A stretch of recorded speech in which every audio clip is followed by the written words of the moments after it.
Good morning, ISS friends and stakeholders.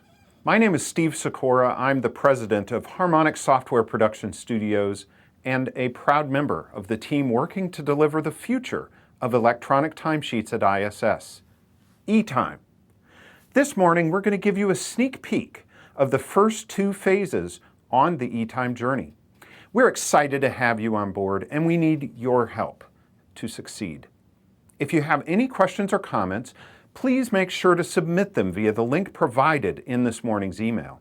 The dev team and ISS management look forward to reviewing your thoughts. Now, I'd like to introduce Eric Clark. Eric is hard at work creating the documentation and training for our eTime rollout. This keynote is the first step on that journey, and I can't wait to see what Eric has in store for us. Eric? Hi, I'm Eric. Welcome to the eTime keynote. Let's jump right in.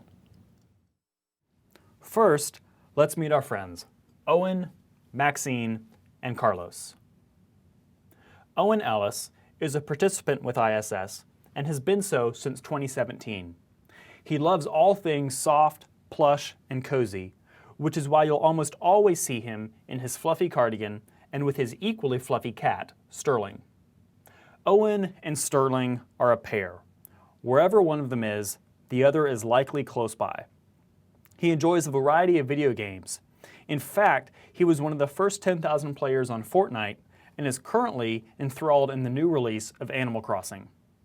Owen has had a lot of fun becoming a better cook with the help of Carlos, his favorite support staff. Maxine Ellis is Owen's mom and primary contact. She's outgoing, energetic, and always on top of things. She's well-grounded, attentive, and pays attention to details.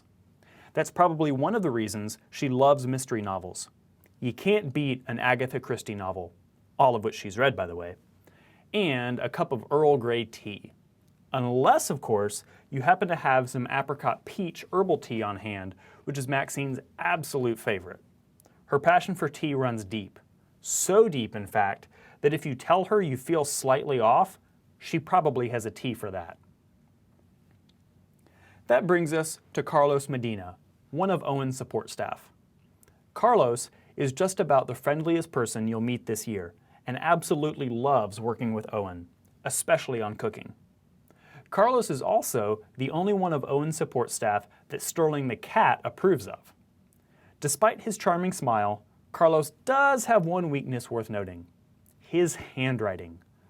Let's just say that he was never asked to do the lettering on posters in school. He's even been known to have some timesheets rejected because they simply couldn't read them. Now, let's take a brief look at how time has been recorded in the past. And that means paper. Paper was invented at the beginning of the 2nd century in China. It took another 1,000 years to make its way into Europe, but it wasn't until the 1800s that paper manufacturing became efficient enough to produce it affordably in vast quantities. This, however, created a new problem: how to manage stacks and stacks and stacks of paper. The solution, of course, was everyone's best friend, the filing cabinet, which was invented in the 1890s, with the US patent being, well, filed in 1902. 34 years later, in 1936, the British mathematician Alan Turing invented the Turing machine, the first device we can call a computer. And from that point onward, we didn't look back. Computers were the future, and we left paper behind. Except paper wasn't left behind. Instead, it was used in conjunction with computers. Computers were used to compile information, but not necessarily to collect it. For decades, people have been transcribing information from paper forms into computers. And in many places, that is still the case today. So what has been ISS's recent history with timesheets? This time last year, our friend Carlos was using paper, and a lot of it.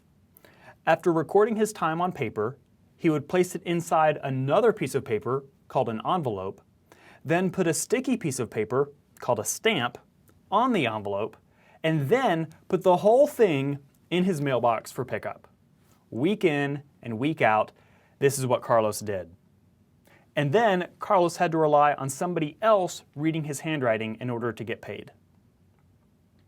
Last November, with the taste of envelope adhesive fresh on his tongue, we released Timesheet Upload, which removed 2 pieces of paper from Carlos's routine. He still recorded his time on paper, but was able to use the camera on his smartphone to upload a photo of his timesheets to the portal. This digital shift, by the way, also saved money in ISS's filing cabinet budget. Now, this was a considerable improvement, but there was one major caveat. Carlos still had to get a physical signature from Maxine. This bottleneck has become even more apparent in the current age of COVID-19. So what if there was something better? What if there was a way around both paper and physical signatures? Introducing eTime. eTime is a portal-first technology. It has been designed and engineered from the ground up in the portal for the portal. eTime is desktop and mobile friendly, allowing Carlos and Maxine to access it anywhere. eTime is just the beginning of a streamlined digital future for all things ISS. With eTime, Carlos and Maxine can record, approve, and submit timesheets all online.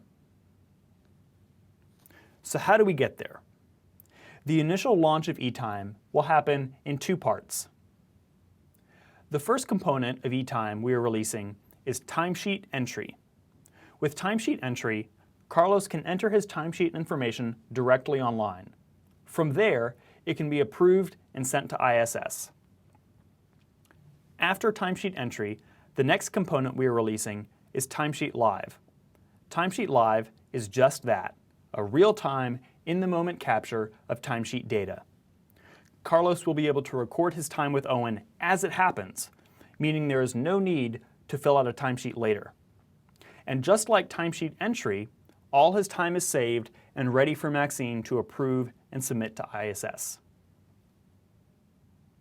So let's take a quick look at Timesheet Entry and Timesheet Live. We can access Timesheet Entry from the same place we accessed Timesheet Upload. Normally, we would select our participant and job title. Now in this case, since Owen is Carlos's only participant, it's been automatically filled in for us. Now since Timesheet Entry is the preferred method for processing paper-first timesheets, we need to upload a photo of the original timesheet.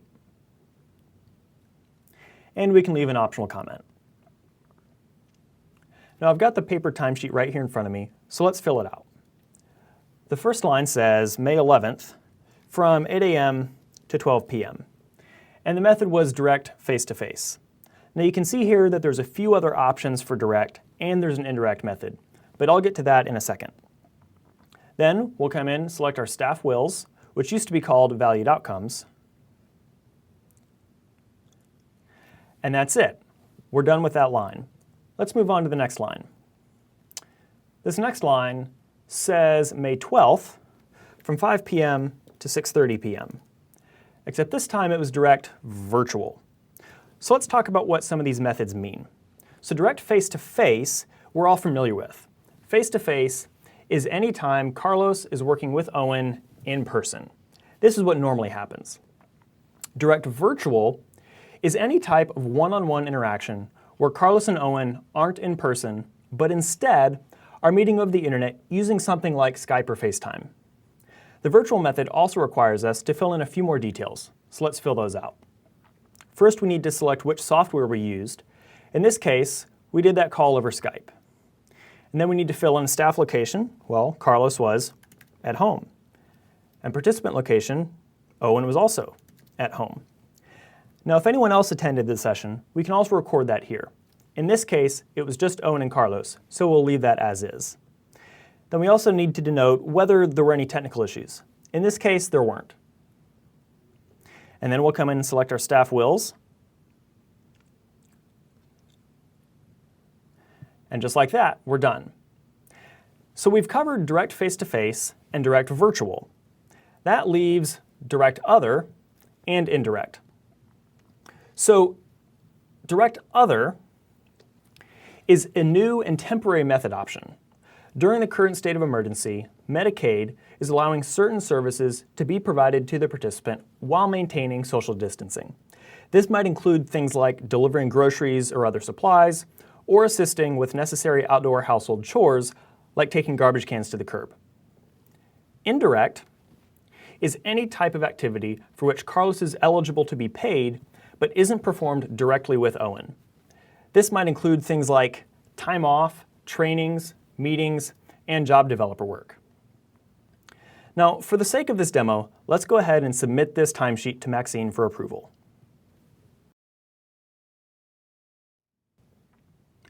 When Maxine logs in, she'll be able to view the timesheet Carlos just submitted, which we see here. She can then go through and view the details of each line, and then approve or reject each line as necessary. In this case, all the lines look good, so we'll approve all of them, and then click Submit. Just like that, Carlos's timesheet has been submitted to ISS for processing. Now, if there were any lines that Maxine rejected, those would go back to Carlos for him to make corrections. There will be more documentation and videos on that when this goes live, explaining how that works. Now let's take a look at Timesheet Live. Carlos is a smart guy, so he's bookmarked the portal on his phone. After he's logged in through the browser, he'll see this screen. All he has to do to start a new time entry is tap New. And just like that, a new open entry has been created.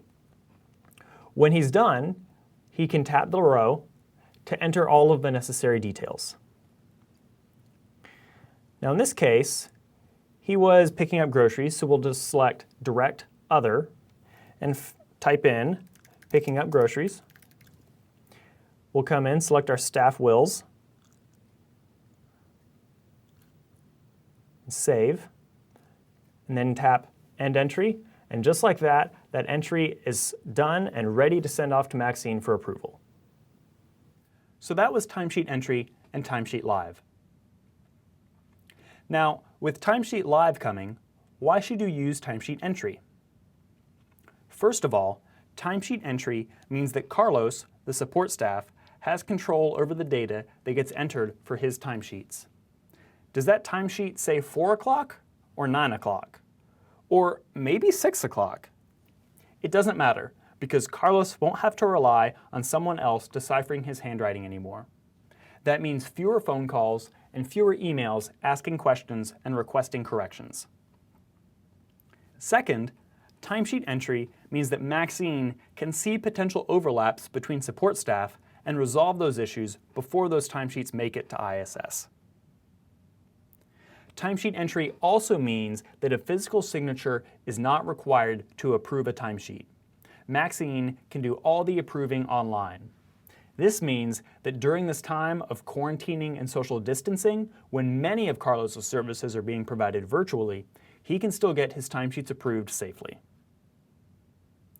Another reason to jump in and start using Timesheet Entry is to gain early access to Timesheet Live. Any support staff who successfully submits a timesheet to ISS using Timesheet Entry will receive access to Timesheet Live before it is released to everyone else. So here's our planned release schedule. Timesheet Entry will be released in June and will remain available as the preferred method for processing paper-first timesheets. Timesheet Live Early Access will be made available to qualified users in July. And then, Timesheet Live will be released for all support staff in late summer. Future components of eTime that are in the works include monthly summary notes, PTO requests, PTO entry and approval, and timesheet integrated mileage entry. We hope you'll join us in excitement for the future. Now, what should you do in the meantime? We invite you to join Carlos and Maxine in their excitement for eTime and to start thinking about how we can help you focus more on the things that matter and less on the paperwork. So share this with friends, others in the circle of support, and other support staff. We really think this will be a game changer. Second, if you're a support staff, make sure you can successfully log into the portal. Talk to the circles of support you work with and make sure they can do so as well. If you're in a circle of support, make sure you can successfully log into the portal, and make sure that your participant support staff can do the same. If you don't have a portal account or don't know if you do, contact ISS to take care of that. Finally, if you have any questions or concerns about eTime, please leave comments in the feedback form linked to in the email you received this morning. All comments will be read and responded to if needed. We're excited about the digital future of ISS and the new superpowers all the Carloses and Maxines out there will have. Thank you for joining us.